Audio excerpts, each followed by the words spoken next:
Hello everyone and welcome to Walking Through the Bible. As we have seen thus far in this chapter, sin permeates anywhere where there are any cracks or weak points. Men and women don't often fall into sin when they are at their physically or spiritually strongest, but when they're at their physically or spiritually weakest. Thus, when we're around other people, like the assembly of the church, we can agree with everything the preacher says.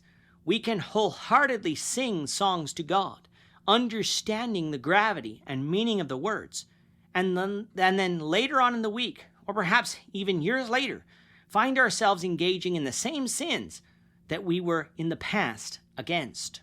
That is what is going on in Judea here in Nehemiah 13. They had vowed to follow God according to the law, but some years later, many had fallen back into sin, whether it's involving caring for the priests and Levites or observing the Sabbath. And then, of course, here in this final section of Nehemiah, we once again return to a common sin in Israel, the marrying of pagan wives. How would Nehemiah handle this situation? Let's find out.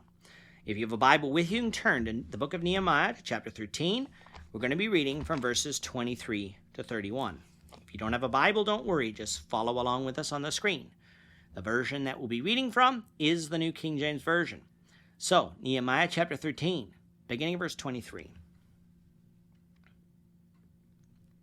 In those days I also saw Jews who had married women of Ashdod, Ammon, and Moab, and half their children spoke the language of Ashdod and could not speak the language of Judah, but spoke according to the language of one or the other people.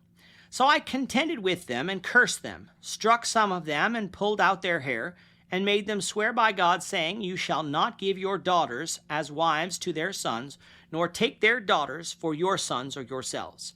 Did not Solomon, king of Israel, sin by these things? Yet among many nations there was no king like him, who was beloved of his God, and God made him king over all Israel. Nevertheless, pagan women caused even him to sin. Should we then hear of your doing all this great evil, transgressing against our God, by marrying pagan women? And one of the sons of Joiada, the son of Eliashib the high priest, was a son-in-law of Sanballat the Horonite. Therefore I drove him from me. Remember them, O my God, because they have defiled the priesthood, and the covenant of the priesthood and the Levites. Thus I cleanse them of everything pagan. I also assigned duties to the priests and Levites, each to his service, and to bringing the wood offering and the first fruits at appointed times. Remember me, O my God, for good. Of all the sins that Israel has collectively been found themselves embroiled in throughout their history, the marrying of pagan wives seems to have been the most consistent. When entering the Promised Land, they didn't destroy all the nations surrounding them, leaving them with plenty of pagan women to choose from. And then in the days of the judges, many married from among these women, and idolatry began to persist. Sure, from time to time Israel would return, but these marriages continued. Solomon got himself into trouble with foreign wives, as Nehemiah refers to here, and idolatry ensued. Ahab, one of the kings of the northern nation of Israel, married the Phoenician Jezebel. And if you can believe it, idolatry got worse in Israel than at any point thus far. And then, of course, the situation only got worse from there, which eventually led to the captivities of both the northern nation of Israel and then Judah. For a people that had been in captivity once for this sin, you would think that they would not fall into the same sin again. But here's the thing. The people getting married for the first time in Nehemiah's day had never been in captivity. Their parents wouldn't have been in captivity either, or if they were so young that they wouldn't have remembered. There were probably some who had grandparents who wouldn't have been in captivity. What I'm saying here is that future generations don't often learn the lessons from history because they didn't experience the events under consideration. Reading them in textbooks is not the same as experiencing them. Why are there more and more Holocaust deniers as we fast approach a century since these horrors? Because there are fewer and fewer people living who survived it, and it becomes easier for those who hate the Jews to convince people that the event never happened. That is sadly the way of all sin, and it will continue that way until Christ comes again. For all sin and fall short of the glory of God. For the people of Nehemiah's day, the lessons that the younger generations should have learned concerning pagan marriages weren't sinking in, for they didn't think these marriages were a problem. Nehemiah thought otherwise. What he observed was half the children of these mixed marriages could not speak the language of the Jews, but rather spoke the languages of their foreign mother.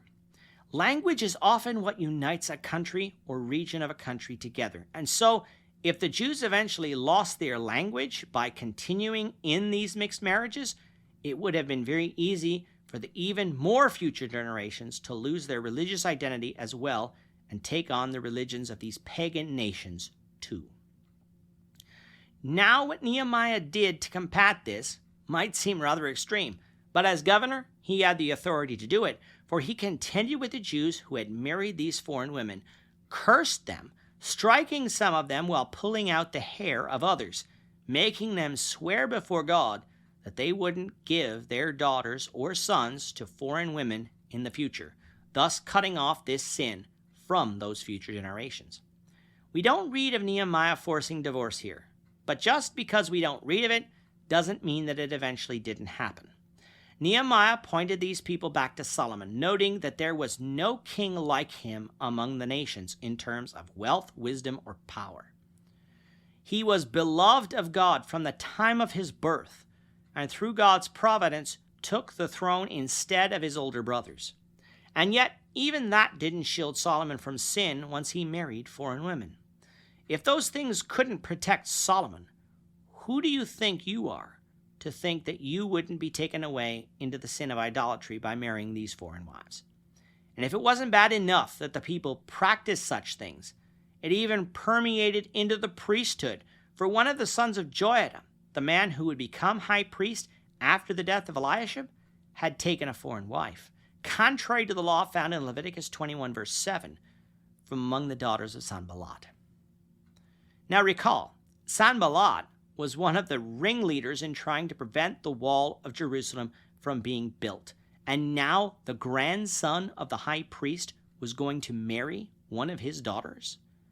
In the days of Jehoshaphat, we saw what happened when he allowed his son Jehoram to marry the daughter of Ahab, who was Athaliah. It nearly led to the extinction of the line of David. What on earth was the grandson of the high priest not only breaking the law of God by marrying this pagan woman, but marrying among the enemies of Judea at that? For that, Nehemiah cast him out of the priesthood and cleansed everything again from the pagan influence that had permeated in. And thus, the book of Nehemiah ends much the same way it began, with Nehemiah praying to God, this time with Nehemiah asking that God remember him because of the good he has done by faith in God's name. Yet again, Nehemiah isn't trying to earn his salvation, but he is asking God to be pleased with his works, works done according to the law, works done in faith. Today, we need to seek God in faith, praying that we will be accepted, not because we are so good, but because in faith we have obeyed the name of his Son, Jesus Christ, been forgiven of our sins, so that we can now stand before him, pure and holy. But we can only pray that prayer if we have obeyed God in the first place by believing in Jesus as the Son of God, repenting of our sins, and being baptized for the remission of our sins. If you're watching and haven't done that, I plead with you to consider your situation and obey God now before it's everlastingly too late. With that, our time is up for today. The Lord willing, we hope you'll join us for tomorrow's overall review of what was revealed to us in this book as we continue our walk through the Bible, one verse at a time. We thank you for watching Walking Through the Bible today. If you have any questions or comments, you can leave them below. But if you like this video, we ask that you consider subscribing to our channel so you won't miss out on other videos in our series, as well as share this video among your friends so that the saving message of Jesus Christ can go out to the whole world.